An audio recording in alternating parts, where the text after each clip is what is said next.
is Laz! And this is Ivory! At sa araw na to, iikot tayo dito sa CBSU dahil Hahantingin natin yung mga aso para mapabakunahan natin against rabies! let's go! Rabies kasi is a zoonotic disease, ibig sabihin pwede siyang makahawa from animal to humans through bites or saliva. At nakakamatay ito kapag nag-appear na yung symptoms, kapag umabot na yung infection sa nervous system ng mga aso or kahit ng mga tao, wala nang gamutan. Ay, amang dog. Ayan, sakal ko na. Good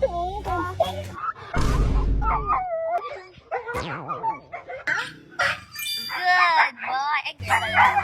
Rabies is 100% fatal. Pero good news niyan, it's also 100% preventable through vaccination. Let's go! Okay lang yan para sa mga dogs. Noel. Ano yan?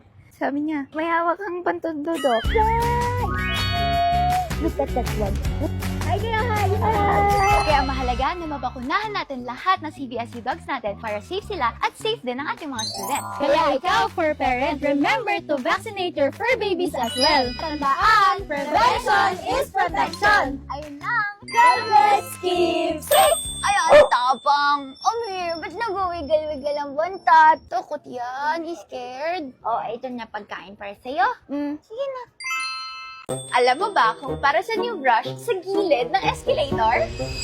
This is Laz! At sa araw na to, yan ang skirt brush o tinatawag din nating escalator safety brush. Karamihan sa mga Pilipino akala panlinis ito ng sapatos, pero mali, isa yang safety device. Kapag masyado kasing dikit yung paa mo sa gilid, pwedeng maipit yung sapatos, tsinelas, o yung damit mo. Kaya nilagyan ng brush yung gilid para pag natamaan mo, mararamdaman mo, ilalayo mo. Parang early warning signs sa mga paa mo. Kaya next time, iwasan magdumikit sa gilid ha. Bonus kaalaman, minsan meron din tayong makikitang ganitong signs sa gilid ng escalator. Kanan o right para sa mga nakatayo lang at left o kaliwa naman para sa mga naglalakad o nagmamadali. Ugaliin nating sundin ito para magbigay respeto sa lahat ng taong gumagamit ng escalator. Ayun lang muna para sa araw na to. God bless!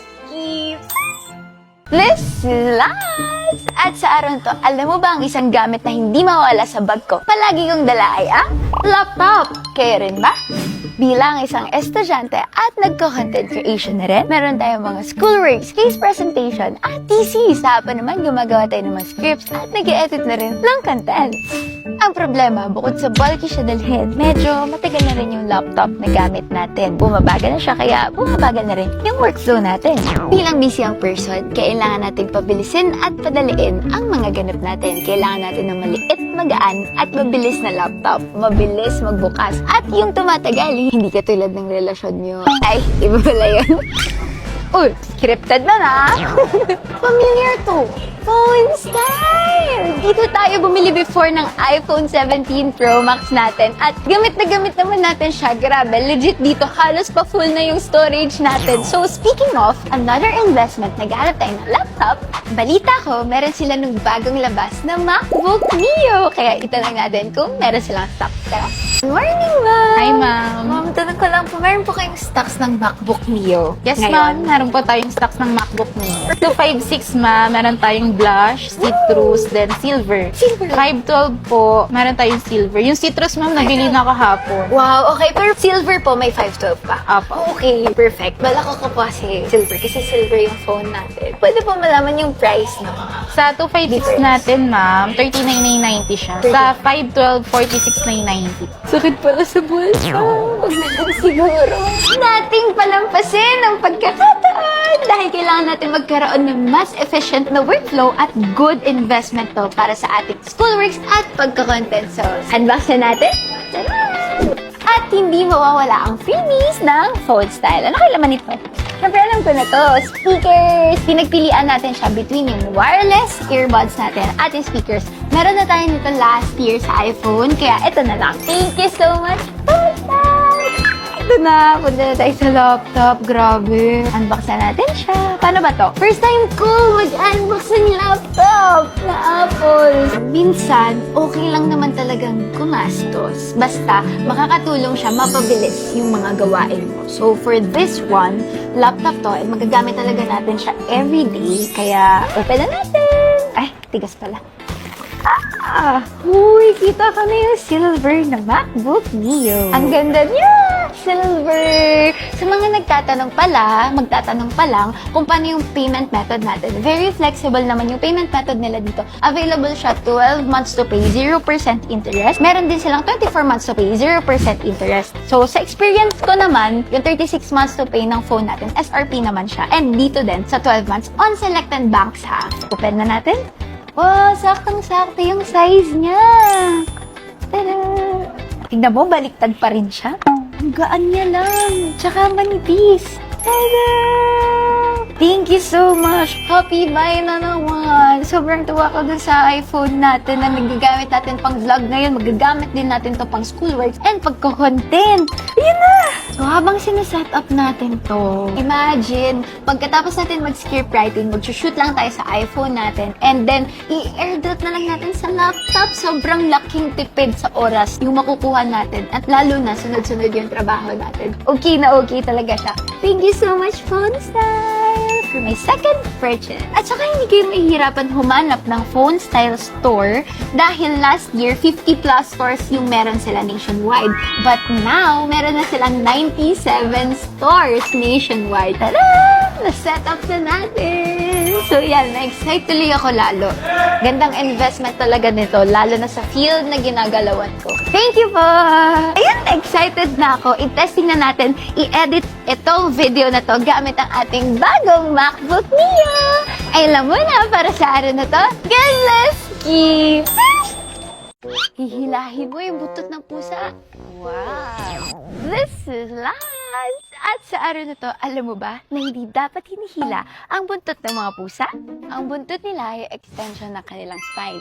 Binubuo ito ng maliliit na buto na konektado sa kanilang spinal cord, kung saan dumadaan ang mga nerves na mahalaga sa kontrol at galaw ng katawan nila. Ayon sa mga pag-aaral, ang paghila o pagtapak ng buntot nila ay maaaring magdulot ng matinding sakit, injury, at mas malalang kaso, nerve damage. At kapag naapektuhan ang nerves nila, maaaring magkaroon ng problema sa kanilang paglalakad, sa balance, at maging sa kanilang pag-ihi at pagdumi. Bukod sa physical na aspeto, maaaring makapagdulot din ito ng stress at takot sa mga pusa na maaaring makaapekto sa behavior nila. Dahil dito, mahalagang itrato ang buntot ng mga pusa bilang mahalagang bahagi at sensitibong parte ng katawan nila na dapat inaalagaan at nire-respeto. Ayun lang muna para sa araw na to. Please, eat! This is Lance! At sa araw na to, let's talk about the 3 a.m. zoomies. Alam niyo ba that cats are crepuscular? Ibig sabihin, pinaka-active sila sa gabi at madaling araw. Kaya kung may insomnia ka, perfect roommate ang pusa. Dahil gising din sila during twilight hours sa gabi at early in the morning or dawn. Ayun lang muna para sa araw na to. God bless! Keep This is Lance! At sa gabing ito, nandito tayo ngayon sa may high street and may nakita tayong cute doggies! Hawak pa natin yung drug index natin. Ooh, ang ganda ng color nila, pero look at this one. Oops! Huwag niyo siya daganan, baby! Huwag niyo siya daganan. Siya medyo hirap siya sa paghinga, so hindi ko alam baka meron siyang iniinda, pero kita naman sa kanyang itsura na medyo nahihirapan siyang huminga. So, kailangan niya mapacheck up sa veterinarian. And may kitty dito, parang inadapt nila.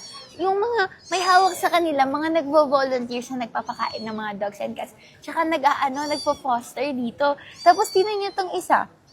Uminom siya kanina ng water, pero meron siyang mark sa nose niya. So, possible na na-adopt siya or finoster siya, tapos pinagamot, pero naka-recover na siya. May sugat siya before. Siguro nakipag-away. Ha! Hindi niyo! Ang ganda ng spots nila, no? Ang ganda ng itsura nila. Tignan niyo! Parang madudungis. Parang naglaro sa putikan. Ano? Sino ang tatay nyo? Tatay nyo ba to? Ay! Wah! Come here. Come na. Bye-bye! Ayun lang para sa gabing ito. Ingat kayo palagi and God bless. Keep safe.